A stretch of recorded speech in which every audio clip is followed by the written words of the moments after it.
അവിടെ തട്ടൂല. പക്ഷെ ആ വണ്ടി എടുക്കുന്നു. എന്നിട്ട് ബൈക്ക് കൊണ്ട് കയറുന്നേ.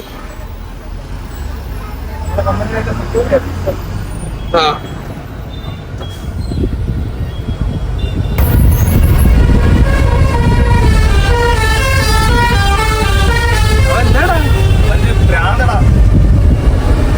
അവൻ പാട്ടിട്ട് മറ്റേ ഹോൺ അടിച്ച് പാട്ട് പാടുന്ന അവൻ ഞെക്കി പിടിച്ച് വിളിച്ചോണ്ടിരിക്കുക. അവനൊരു ഹരം.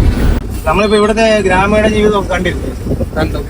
ഇവിടെ ഇപ്പൊ ഗ്രാമപ്രദേശങ്ങളിലൊക്കെ ഇപ്പൊ നമ്മുടെ നാട്ടിലാണെങ്കിൽ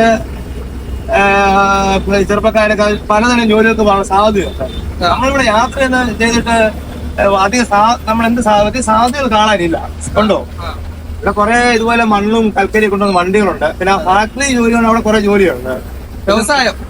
പക്ഷെ നമ്മൾ കണ്ടിടത്തോളം അധികം പേരൊന്നും വിദ്യാഭ്യാസത്തിന് പോകുന്നില്ല. പെൺകുട്ടികളൊക്കെ സ്കൂളിൽ പോകുന്നുണ്ടാകുമ്പോൾ കുറച്ച് പെൺകുട്ടികൾ പോകുന്നതാണ് കണ്ടത്.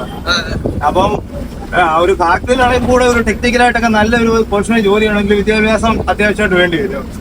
സ്വാഭാവികമായിട്ട് അവിടെ ലേബർ തസ്തികയിലൊക്കെ ജോലി ചെയ്യാൻ പറ്റത്തുള്ളൂ. പൊതുവെ എന്താ പറയുന്നത്, നല്ല രീതിയിലുള്ള ജോലിക്കൊക്കെ നല്ല രീതി വെച്ചത് ഇച്ചിരൂടെ നല്ല പേയ്മെന്റ് കിട്ടുന്ന അല്ലെങ്കിൽ ഇതൊക്കെ ആയിട്ടുള്ള ജോലിക്ക് പോകാനൊക്കെ സാധ്യതകൾ ഇവിടെ കുറവാണ്. പിന്നെ ഉള്ളതെന്ന് പറഞ്ഞാല് പശു, ആട്, കോഴി, താറാവ്, പന്നി, വീടുകളിലാണ് സ്ത്രീകളൊക്കെ അതിനെ വളർത്തുക. പുരുഷന്മാര് സ്ത്രീകളോട് ചേർന്ന് കൃഷി ചെയ്യുക. ഇതൊക്കെയാണ് ഇവിടുത്തെ പൊതുവെ ഗ്രാമീണ ജീവിതത്തിൽ നടക്കുന്നത്. അവർക്ക് ഈ പറഞ്ഞ പോലെ കാട്ടുകാരാണെന്തോ സിനിമയൊക്കെ പറയുന്ന പോലെ ആ ഓരോ ലോകത്ത് നടക്കുന്ന മാറ്റങ്ങളെ പറ്റിയൊന്നും അവരതിനെ പറ്റി വലിയ ബോധവാന്മാരുമല്ല. അവർക്ക് താല്പര്യമില്ലായിരിക്കും അറിയാൻ. അവർ ജനിച്ച് വളർന്ന സാഹചര്യം അനുസരിച്ച് അന്നത്തെ കാര്യങ്ങളൊക്കെ നോക്കി അങ്ങ് ജീവിച്ചു പോകുന്നു. നമ്മളൊരു 4 ദിവസം അവിടെ കിടന്നപ്പോ തന്നെ നമ്മൾ മടുത്തുപോയി.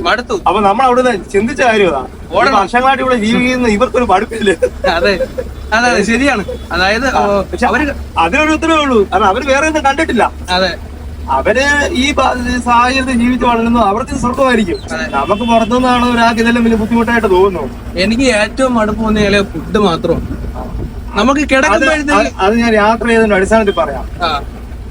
ഒരു മലയാളിക്ക് എവിടെ പോയാലും മടുപ്പ് തോന്നും. കാരണം കേരളത്തിൽ കിട്ടുന്ന പോലെ പലതരം ടേസ്റ്റ് ഉള്ള വ്യത്യസ്തമായിട്ടുള്ള ഭക്ഷണം എവിടെ പോയാലും കിട്ടുന്നില്ല. അല്ലെ റൊട്ടീൻ്റെ കൂടെ ഡാല്, പൂരിന്റെ കൂടെ ഡാല്, ചോറിന്റെ കൂടെ ഡാല്, പിന്നെ കുറെ ഉരുളക്കിഴങ്ങ്. നമ്മള് മലയാളികൾ താല്പര്യം നമ്മൾ കുറ്റം പറയുന്നേ. അവർക്ക് നമ്മുടെ നാട്ടിൽ നിന്ന് ഇവർക്ക് പോകാൻ പറയുന്നത് നമ്മുടെ നാട്ടിലെ ഭക്ഷണം ശരിയെന്ന് പറയും. അതെ അതെ, ഓരോരുത്തർക്കും ഓരോ രീതിയിൽ ശീലിച്ചതല്ലേ. അതെ അതെ.